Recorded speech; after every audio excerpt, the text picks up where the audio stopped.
Ingat, begitu Anda masuk ke TPS saudara, saat itu Allah memberikan kuasa kepada Anda. Untuk siapa suara Anda diberikan? Begitu Anda berikan untuk orang Islam, berarti Anda memberikan jalan kepada si Muslim untuk menjadi pemimpin yang akan mengayomi umat Islam.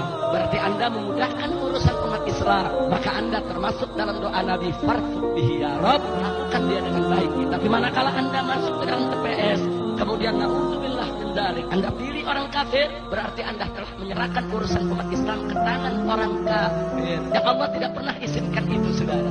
Sehingga seorang kafir ini Anda berikan jalan untuk ke depan ngerjai umat Islam, merusak umat Islam, melanggar aturan syariat. Berarti, saudara, Anda sudah menyalahgunakan amanat kuasa yang Allah berikan kepada Anda, saudara, untuk menyulitkan umat Islam. Maka berarti orang tersebut masuk dalam sumpah Nabi, fasquq alaih